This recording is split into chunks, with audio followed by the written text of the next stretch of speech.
क्या है आध्यात्म? दर्शन, चिंतन धारा, विद्या या संस्कृति की परंपरागत विरासत। आध्यात्म दर्शन यानी जीवन का शाश्वत सत्य। मानव जीवन से जुड़े शाश्वत सत्यों को जानिए और समझिए उपासक डॉक्टर सोहन राज तातेड़ से हमारे खास कार्यक्रम आत्मविज्ञान में। आत्मविज्ञान यानी सही दृष्टि, सही सोच। भाई और बहनों, मातृशक्ति को नमन। स्टूडियो में आपका हार्दिक स्वागत, अभिनंदन, सत्कार है। आत्मविज्ञान साइंस ऑफ द सोल कार्यक्रम के अंतर्गत हम आपको सही दृष्टि, सही सोच, राइट विजन, राइट थिंकिंग के तहत आपकी जो नकारात्मक सोच है, आपका जो गलत चिंतन है, आपका जो गलत नजरिया है, आपका जो गलत दृष्टिकोण है, आप जो गलत सोचते हैं, उसमें हम करेक्शन देते हैं। हमारा आत्मविज्ञान कार्यक्रम प्योरली करेक्शन का माध्यम है। और करेक्शन हम क्यों दे पाते हैं कि हमारे आत्मविज्ञान के जो कार्यक्रम के सेंटर में आत्मा है, उस आत्मा की कृपा से, उस आत्मा के सहयोग से, उस आत्मा के उसके आत्मा के स्पर्श मात्र से जो है हम आपको करेक्शन दे सकते हैं, क्योंकि वही सब कुछ करने वाली वो है तो हम हैं। उसके अस्तित्व के पीछे हमारा अस्तित्व है। तो हमारा गुरु हमारी आत्मा है, हमारा भगवान हमारी आत्मा है। वही आत्मविज्ञान कार्यक्रम का सेंटर है। ये सारा कार्य हम अलग अलग चिंतन, विचारधारा, सूत्र और जो हमारे एपिसोड्स के माध्यम से करते हैं। तो आज हम बहुत ही सुंदर विषय लेकर के आपके सामने प्रस्तुत हो रहे हैं। आज का हमारा सुंदर विषय है कि व्यक्ति अपने भाग्य का विधाता। भाइयों बहनों, you are the builder of your fate, you are the architect of your fate, you are the purely responsible for your fate, you are absolute responsible for your fate। यानी हमारे भाग्य का केवल हम विधाता है। दूसरा सहयोगी हो सकता है, निमित्त हो सकता है, लेकिन करना आपको पड़ेगा। अपने मरे बिना स्वर्ग नहीं मिलता है। मैं स्वर्ग जाना चाहता हूं तो दूसरा मरेगा तो मैं स्वर्ग नहीं जाऊंगा। मुझे मरने पर और मेरे अच्छे डीड्स किए हुए हैं तो मुझे जो है स्वर्ग मिलेगा, मुझे जो देवगति मिलेगी। तो भाई और बहनों, कि हम अपने भाग्य और पुरुषार्थ को यहाँ समझेंगे। अपना भाग्य कैसे बनावे? देखिए, दो चीजें हैं, पुरुषार्थ और भाग्य। ये दोनों एक सिक्के के पहलू है। ये कॉम्प्लीमेंट्री है और इनको अलग नहीं किया जा सकता। आपने देखा होगा कि कोई सिक्का है, उसके टुकड़े करो, राउंड के अंदर गोल गोल काटते रहो तो उसके टुकड़े होते रहेंगे। कभी ऐसा टाइम नहीं आएगा जबकि उसके दो फेसेस नहीं होंगे। That is why it is told every surface contains two faces. हर सिक्के के दो पहलू होते हैं। तो भाग्य और पुरुषार्थ, एक पहलू है भाग्य, दूसरा पुरुषार्थ। आज का पुरुषार्थ आने वाले कल का भाग्य बन रहा है। और आज जो हम भोग रहे हैं, खा रहे हैं, हमारा पूर्व जन्म किया हुआ पुरुषार्थ है, कन्वर्ट होकर के भाग्य बना। आज का पुरुषार्थ कन्वर्ट होकर के कल का भाग्य बनेगा। तो ये साइकिल चलती रहती है, ये कन्वर्शन है। पुरुषार्थ भाग्य में बदलता है, भाग्य पुरुषार्थ में बदलता है। इसलिए भाई और बहनों, हमें अखंड होकर सोचना पड़ेगा। हमें भूत, वर्तमान और भविष्य तीनों को साथ मिलके कोई बात करेंगे तो होलिस्टिक होगी। और बिना बात किए हुए हमें पूरा ज्ञान, संपूर्ण ज्ञान नहीं हो सकता है। क्योंकि कैसे, मैं आपको उदाहरण देना चाहता हूँ। कैसे मैं इस जन्म के अंदर आया हूँ तो मैं पुनर्जन्म को अगर विश्वास नहीं करता हूँ तो इसका मतलब ये है कि मैं पास्ट को और फ्यूचर दोनों को इग्नोर कर रहा हूँ। और जो पास्ट और फ्यूचर को इग्नोर कर दिया जाता है, मैं ये नहीं कहता हूँ हमेशा पास्ट में रहो या फ्यूचर में रहो, लेकिन उसको इग्नोर नहीं करना है। आप समय तो 95% वर्तमान में लगाओ, 2% आपको समय जो है भूत में भी लगाना पड़ेगा। भूत से अपना इतिहास बनता है और भविष्य से कल्पनाएं पैदा होती है कि खाली हमने वर्तमान में करते रहे और भविष्य की हमको कल्पना नहीं हो कि मुझे अच्छा इंजीनियर बनना है, अच्छा डॉक्टर बनना है, अच्छा चार्टेड अकाउंटेंट बनना है, अच्छा नेता बनना है, अच्छा गृहिणी बनना है, अच्छा साधक बनना है या मुक्ति को जाना है। जब तक आपका जो है कोई कल्पना नहीं होगी तो आपका लक्ष्य क्या बनेगा? जो लक्ष्य है वो कल्पना है। और जो भूत के अंदर हमने कार्य किया है वो हमारी प्रेरणा है। भूत प्रेरणा है, भविष्य जो है वो हमारा लक्ष्य है, और वर्तमान काल हमारा एग्जीक्यूशन है। इसीलिए कहा गया है कि yesterday has gone away, tomorrow never exist, the moment of the present is to do something. मतलब वर्तमान का जो क्षण है वो कार्य करने का क्षण है, वो एग्जीक्यूशन का क्षण है, लेकिन वो एग्जीक्यूशन परफेक्ट तभी होता है कि हमने भूतकाल में जो जो गलतियां की है वो पुनः रिपीट न हो, तब जाकर के हमारा वर्तमान अच्छा बनेगा। और वर्तमान के अंदर हमको क्या करना है, हमारे को टारगेट ही मालूम नहीं है तो हम बिना लक्ष्य के भ्रमित हो जाएंगे, गुमराह हो जाएंगे, और हम निढाल होकर के पड़े रहेंगे, और जो जैसा बताएगा उसकी तरफ झुक जाएंगे। वो एनर्जी वेस्ट हुई, दूसरा आया, दूसरे ने कहा ऐसा कर लो, वैसा कर लेते हैं, तीसरा आया, उसने कहा वैसा कर लेते हो, वो सारी एनर्जी वेस्ट होती। कैसे एनर्जी वेस्ट होती है मैं आपको बताऊं कि मेरा लक्ष्य है कि कुआं खोद करके और पानी को प्राप्त करना। मैंने क्या है, वो पानी 100 फुट पे मिलेगा, मैंने 10-10 फुट के 10 गड्ढे खोद दिए तो 100 फुट हो गया, लेकिन पानी नहीं आया। क्यों नहीं आया? कि मेरा दृष्टिकोण सही नहीं था, मेरा ज्ञान सम्यक नहीं था, और उसके साथ साथ में मेरा पुरुषार्थ सही नहीं था, मुझे गाइडेंस देने वाला सही नहीं था।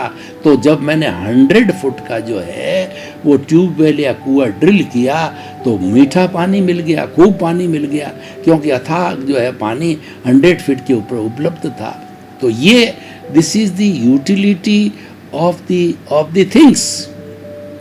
हमें वो ज्ञान होना चाहिए, सम्यक ज्ञान होना चाहिए, और सम्यक ज्ञान से सम्यक पुरुषार्थ होता है। अगर आपका रॉन्ग बिलीफ है तो आपका रॉन्ग पुरुषार्थ होगा और उसके रिजल्ट भी रॉन्ग मिलेंगे। जैसे कि बोया पेल बबूल का और आम कहाँ से हुए।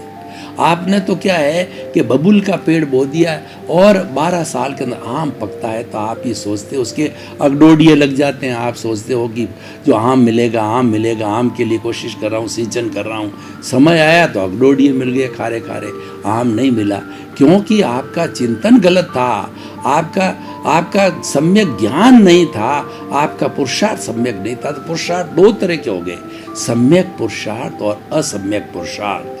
राइट हमारा विजन और wrong vision, right belief, wrong belief. Right वही हमारे आत्मविज्ञान का सूत्र है कि हम आपको राइट बिलीफ देना चाहते हैं। आप जो भी काम करो, जो भी लक्ष्य बनाओ, उस लक्ष्य तक पहुंचने की आपकी विधि भी जो है अच्छी होनी है। शुद्ध साध्य के लिए शुद्ध साधनों की आवश्यकता है। आपने साध्य तो मुक्ति का बना दिया, लेकिन आपके साधन क्या है? बेईमानी, भ्रष्टाचार, स्वाद लोलुपता, इंद्रिय सुख, और जो है इन बातों जो कर्म बंधन के कारण है वो करते हो और उम्मीद कर रहे हो मुझे मुक्ति मिले। कतई संभव नहीं है। मुक्ति मिलने के लिए आपको राग द्वेष को घटाना पड़ेगा। आप तो राग द्वेष को बढ़ा रहे हो, राग द्वेष के संसार में लुप्त हो रहे हो, तो राग द्वेष ही बढ़ेगा। राग द्वेष को बढ़ाता है। और हमारी राजस्थानी में कहावत है कि गोरियर करने बैठोला तो गुण लेवला और कालिये करने बैठोला तो अवगुण लेवला। तो यानी दोषी व्यक्ति के साथ में, दुर्जन व्यक्ति से हमको दोष मिलते हैं, सज्जन व्यक्ति के साथ में हम बैठते हैं तो हम निर्दोष बनते हैं, हमको गुण मिलते हैं। गुण हैं हमारे निर्दोषिता को पैदा करते हैं, और अवगुण हैं हमें दोषी बनाते हैं। अवगुण खुद समय आप में स्वयं में दोष है, तो इसीलिए हमें संगत का भी ध्यान रखना चाहिए। Man is known by the company keeps. मैं ये सब सूत्र आपको क्यों दे रहा हूँ? आपको, आप अपने जो भाग्य के निर्माता हो, तो भाग्य का निर्माण करने में क्या क्या लेना चाहिए मैं आपको बताना चाहता हूँ कि दुनिया के अंदर 2 पलड़े हैं, एक अच्छाई का पलड़ा और एक बुराई का पलड़ा। आप जो एक पेपर लेकर के बैठिए और आप एक लिस्ट बनाइए, अच्छाई की लिस्ट और बुराई की लिस्ट। अब बुराई की लिस्ट लिखना चालू किया, क्रोध, मान, माया, लोभ, मत्सर, हिंसा, ये लिखते गए। और अच्छाई का पाला बनाना आपने सोच किया, जो है समता का भाव, और जो है क्षमा का भाव, सरलता, ईमानदारी और नैतिकता, और सबके प्रति प्रेम की भावना। आपके सामने एनालिसिस आ गई। तो आपको करना क्या है? आपको करना ये है कि आप बुराई के पल्ले को तो धीरे धीरे डाउन करो, उसको बंद करो, अच्छाई के पलड़े की तरफ झुको। एक व्यक्ति जब 50, 51%, 52% अच्छाई की तरफ जाता तो अच्छा इंसान बन जाता है, और ज्यों ज्यों ऊपर जाता है त्यों वो परमात्मा भगवान बन जाता है। देखिए 3 कैटेगरी होती है व्यक्ति की।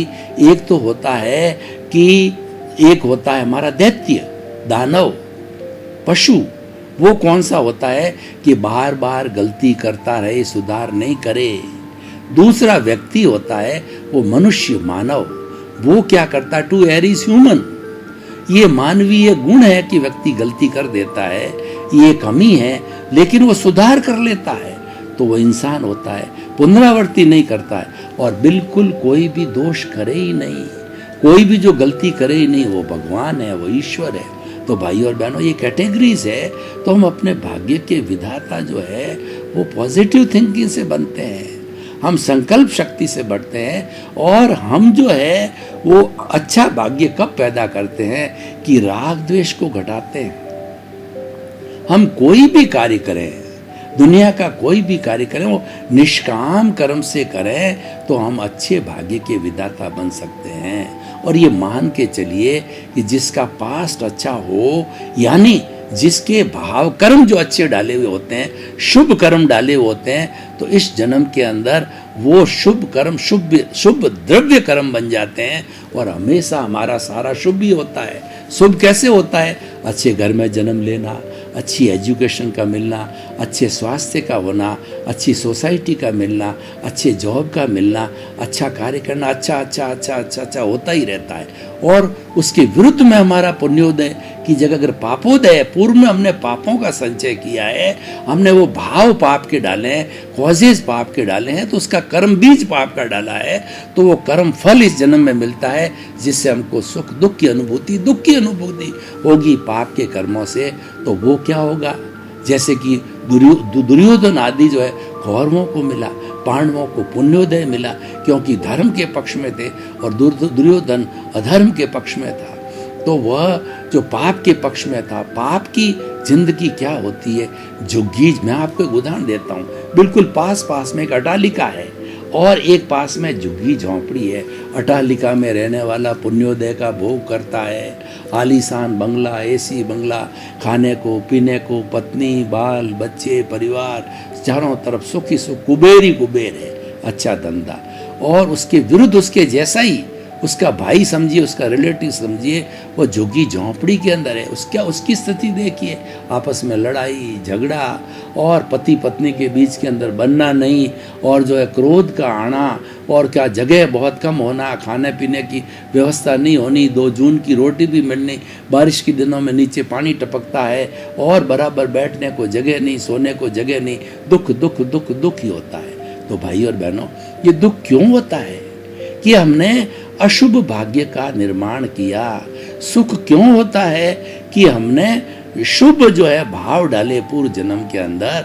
तो इसीलिए वो पुरुषार्थ शुभ था, शुभ पुरुषार्थ का परिणाम शुभ भाग्य मिला। तो हम अपने भाग्य के विधाता हैं या नहीं, आप खुद ही निर्णय कीजिए। अच्छा करोगे, as you will sow so will you reap. जैसा करोगे वैसा भरोगे, जैसी करनी वैसी भरनी। Without the cause there is no effect at all, for occurring any evidence some reason is must. ये प्रकृति का नियम है कि कारण के बिना कार्य नहीं होता है। आप किसी भी चीज को उठा के लो, घड़ा कब बनेगा, जब उसका कारण उसकी लोचदार मिट्टी होगी, जब घड़ा बनेगा। हमने जो मनुष्य जीवन क्यों मिला, क्योंकि हमने पूर्व जन्म में पुण्य के काम किए, मनुष्य जीवन मिला। नहीं तो कीड़े मकोड़े, और हम नार की 7वीं नारवी की तक भी जा सकते थे, क्योंकि हमारा जो पुरुषार्थ था पापकारी पुरुषार्थ था। और ये जो मनुष्य जीवन है ये पुण्य का पुरस्कार है, हमने बना। अब मनुष्य हम बन गए, ये तो हमारे पूर्वकृत कर्मों के कारण, उदय के कारण, प्रारब्ध के कारण हम मिल गया।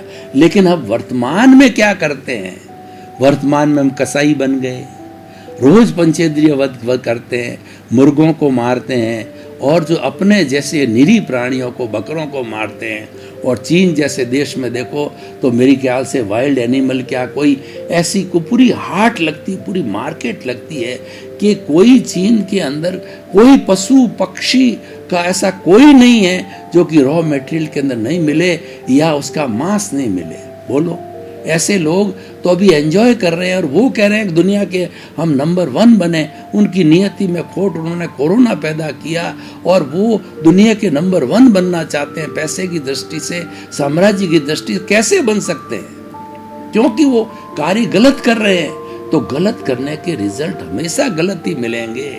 देखिए, किसी भी जीव को सता करके आप कभी भी जो है अच्छा भाग्य नहीं बना सकते, क्योंकि उसकी हाय मिलती है।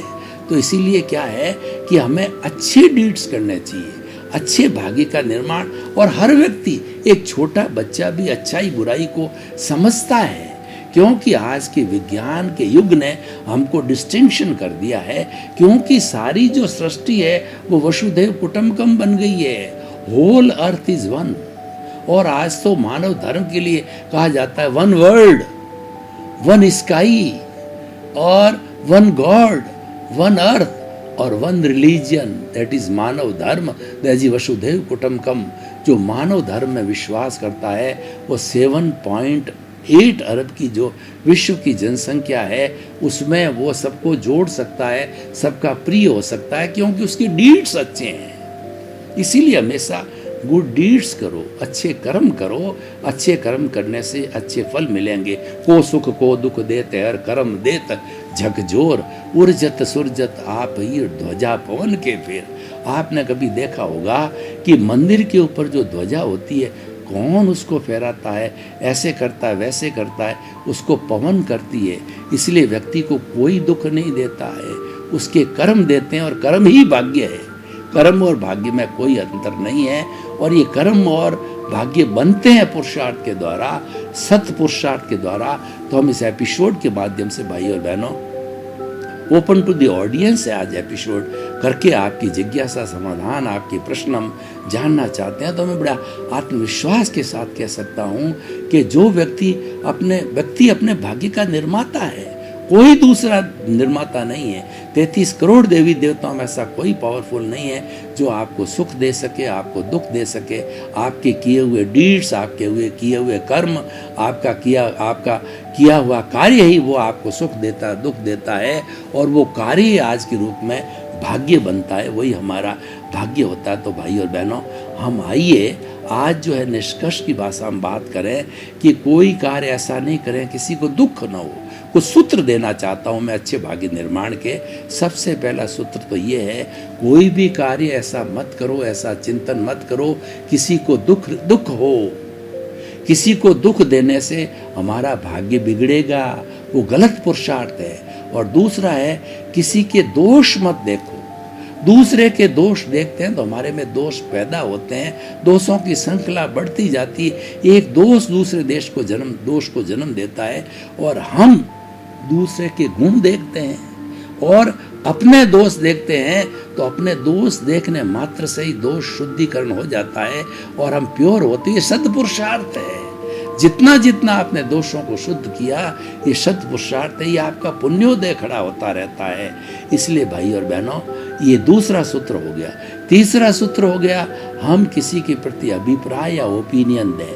प्राय क्या होता है कि जैसे कि कोई एक कसाई है, वह कसाई बकरों को मार रहा है और वो मुर्गों को मार रहा है, वो गलत काम कर रहा है। लेकिन आपने जो है अभिप्राय दे दिया, उसके प्रति मान्यता बना दी, ओपिनियन कर दी, ये बहुत गलत काम कर रहा है, ये नारकी में जाएगा। वो नारकी में जाएगा, पर आपको ओपिनियन और आपको अभिप्राय देने की अधिकार किसने दिया? आप अधिकारी नहीं हो, वो तो अपने कर्मों के अधीन जी रहा है। आप अपने कर्मों के अधीन जी रहे हो। आप अपने कर्मों को बदलने की स्वतंत्रता नहीं है, उसके कर्मों को बदलने की उसकी स्वतंत्रता नहीं है। वो नियत है, वह उदय प्रारब्ध हमारा नियत है। एक सांस भी अधिक लेने की हमको, न तो हमको स्वतंत्रता है न उसको स्वतंत्रता है। तो उसको आप कर्ता कैसे मान रहे हो और उसको कर्ता मान करके उसके अंदर दोष देख रहे हो? ये आप अभिप्राय दे रहे हो, गलत अभिप्राय दे रहे हो। ये भी हमारे अशुभ भाग्य निर्माण का एक सूत्र है, वो नहीं करना। किसी के प्रति अभिप्राय और किसी के प्रति ओपिनियन नहीं देना है। और तीसरी बात है, किसी के प्रति बुरे भाव मत लाओ। बुरा भाव का मतलब राग द्वेष पैदा करना है। ये सब दुखों की जड़ है, अज्ञान है, वो राग द्वेष है। ये वेल्डिंग है, इसको तोड़ना है, इसको गहरा नहीं करना है। इसको तोड़ने के लिए इसको रिड्यूस करना, रिड्यूस करना, रिड्यूस करना। रिड्यूस करने के लिए मैं अच्छे डीड्स करने पड़ेंगे, अच्छा चिंतन लाना पड़ेगा, पॉजिटिव थिंकिंग लाना पड़ेगा। किसी के प्रति बुरा भाव मत लाओ। आप बुरा भाव क्यों लाते हो? आप अधिकारी नहीं हो, वो तो अपने कर्मों के अनुसार है, आप अपने कर्मों के अनुसार है। तो आप बुरा भाव अपने खुद के प्रति भी बुरा भाव मत लाओ कि आपको कभी निराशा हाथ लग गई, कभी पापोदय से आप डिप्रेशन में चले गए, निराशा में चले गए और आपने अशुभ भाव अपने आप के प्रति भी किए कि मर जाएं तो ठीक है, सुसाइड करूं, वो कर भी लेते हैं लोग। तो ये भी एक पाप है, ये भी जो है एक अच्छे भाग्य का निर्माण नहीं है। हमको उसके प्रति न्यूट्रल रहना चाहिए। हम किसी के प्रति बुरा भाव नहीं करें, किसी को दोष नहीं दे, किसी के दोष नहीं देखें और किसी के प्रति ओपिनियन और अभिप्राय नहीं देवें, किसी को दुख नहीं देवें और हमेशा शुभ चिंतन करें कि मेरा राग द्वेष। आप तो राग द्वेष पे कंसंट्रेट करो। आप जो है डायग्नोसिस करो, कारण क्या है, हमारे दुख का क्या कारण है, हमारी मुक्ति नहीं हुई, मैं कौन रोक रहा है। हम कभी बीमारी को लेके डॉक्टर के पास जाते हैं तो दिल खोल करके बात करते हैं, कभी डॉक्टर से और सच्चे गुरु के सामने कभी बात छुपानी नहीं चाहिए। आपने डॉक्टर आपकी फैमिली हिस्ट्री को जानता है, आपके खान पान रहन सहन आचार विचार को जानता है, वो एनालिसिस करता है क्योंकि वो कॉजेज ढूंढ रहा है और वो जो है बीमारी का कारण ढूंढ रहा है, डायग्नोसिस कर रहा है। तो आपको भी जो है ये डायग्नोसिस करनी है पूरे जीवन की कि मेरे क्या अच्छे कार्य है, क्या बुरे कार्य हैं। हम सब समझते हैं, वो कारण पे जाओ। और सबसे बड़ा, जब आप सारी कंक्लूजन करोगे, डायग्नोसिस करोगे, तो आपको मालूम होगा एक बुराई मेरे पूरे जीवन को खराब कर रही है और मुझे मुक्ति में से वो रोक रही है, वो राग द्वेष है, जिसको हम कषाय कहते हैं। वो क्रोध मान माया लोभ है, वो मोह है, वो सारा बुराइयों का संसार है। तो आप उसको घटाइए, घटाइए, घटाइए, घटाइए, रिड्यूस करते रहना चाहिए। ये हमारा सदपुरुषार्थ है। जब हम उसको रिड्यूस करते जाएंगे तो भविष्य के अंदर हमारा जीवन बहुत अच्छा होगा। आप अच्छे भाग्य के विधाता होगे, आपने अच्छा अर्जन किया है, इसलिए आपको उसका परिणाम बहुत अच्छा मिलेगा। और आपने जो है यहाँ पर गलत अर्जन किया है तो परिणाम भी वही गलत मिलेगा। भाई और बहनों, आपका बहुत बहुत धन्यवाद। आप आत्मविज्ञान कार्यक्रम बराबर देख रहे हो। आत्मविज्ञान कार्यक्रम की आत्मा हो और देखते रहिए, क्योंकि आत्मविज्ञान कार्यक्रम बदलने की प्रक्रिया है। ये हमारा एक ऐसा रासायनिक तत्व है जो हमें बदलाव लाता है, क्योंकि हम पॉजिटिव थिंकिंग की तरफ जाते हैं, नेगेटिव को घटाते हैं। यही हमारा सिद्धांत है। इसलिए आपके प्रति मंगल भावना, शुभकामनाएं। क्या है आध्यात्म? दर्शन, चिंतन धारा, विद्या या संस्कृति की परंपरागत विरासत। आध्यात्म दर्शन यानी जीवन का शाश्वत सत्य। मानव जीवन से जुड़े शाश्वत सत्यों को जानिए और समझिए उपासक डॉक्टर सोहन राज तातेड़ से हमारे खास कार्यक्रम आत्मविज्ञान में। आत्मविज्ञान यानी सही दृष्टि, सही सोच।